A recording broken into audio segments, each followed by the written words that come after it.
Hey there, everyone. It's me, Mr. Ace, here representing Rim Grandstill Art Center. This week, we're going to get into some shading. Um, See how we can turn some basic shapes into some actual objects that we're familiar with. Now here you see I have a reference that I've already took pictures of in my own kitchen.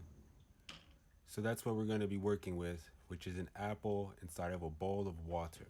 So I started drawing the circle, which is my two-dimensional shape. Now I'm drawing an oval. And basically I'm using a blue crayon.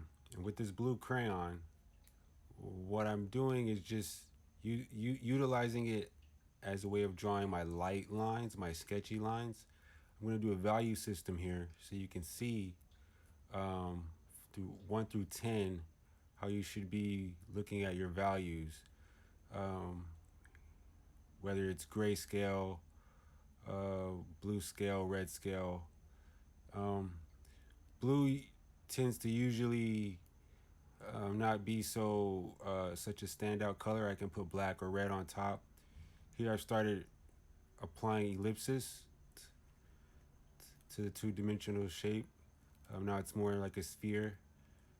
And now I'm starting to sort of carve out areas of the apple. So I'm looking at the center where those ellipses meet. The top of that is my stem. Now I'm sort of drawing that stem in. As I'm doing so, I'm rounding out the apple now. Now,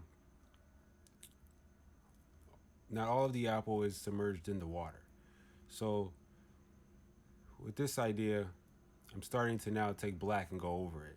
As you see, I hit the value bar there with the black so you can see it in contrast and how much darker and gradient it is. And if you're using a number 2 pencil, that your blue lines um, should reflect the lightly sketched lines that you should be working with on your own paper. And those dark crayon marks you see me, which is black, um, you should be looking at those as your darkest value. So as you can see, I started doing some shading with the blue just to sort of get an idea of what I'm looking at. I've started evaluating the light, where it's coming from. It's coming from a window in front of me. This bowl of water with the apple is in front of the window. So there's the window shape reflecting off of the water. So now I'm thinking about reflections and what's reflecting off of this bowl. The bowl is glass. The water is a liquid, so it's see-through. So I could potentially see through this liquid.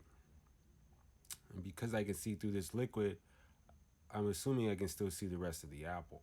So as you can see here, I've sort of shaded in the area of the apple, but I'm using a blue crayon, so I'm getting a lot of light lines, a lot of light marks and placement uh, that I'm just focusing on at the moment.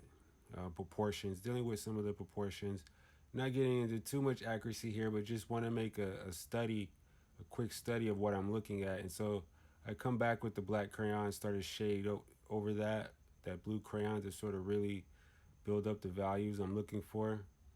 The apple has some shadow, some drop shadow, so I can see some drop shadow through the liquid.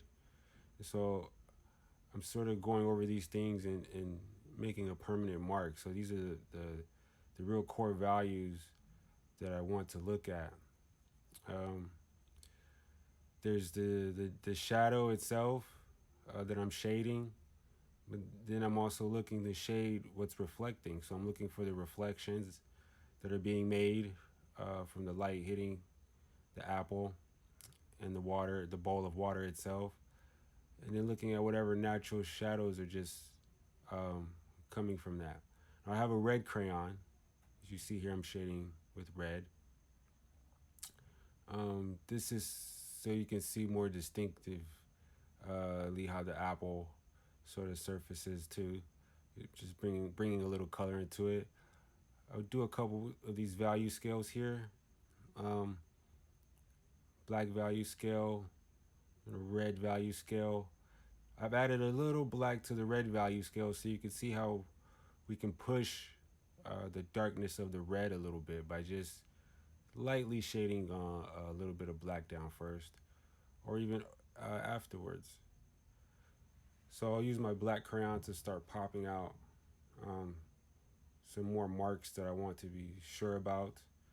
Uh, when I did the rim of the bowl, as you can see there, it's closest to me, so I darkened it up a little more than the back of the bowl. Now behind there, you see some lines through the bowl. Those lines are sort of also in perspective, and they're the cutting board. So this bowl is also sitting on something, and you can almost sort of see the angle, but we're not too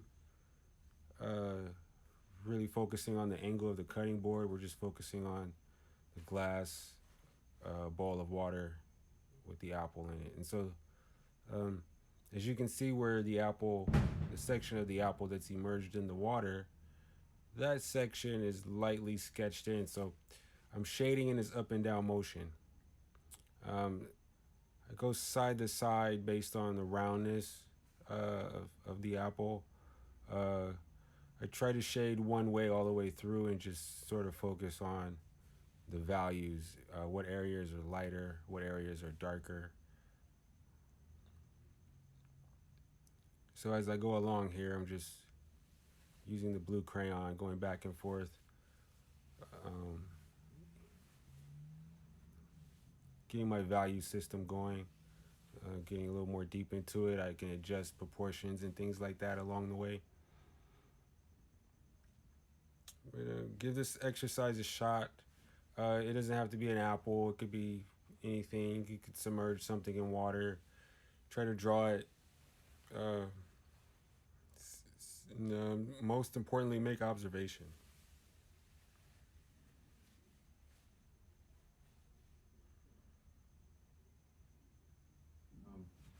Decided to grab some white paint and highlight some areas. This is just to show you how you can work with other mediums too in this process. How white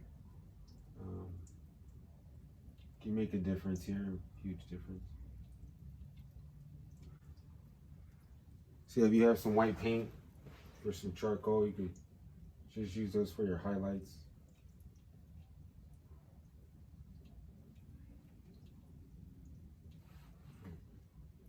I'm just keeping it loose, just give you an idea of how far you could take it.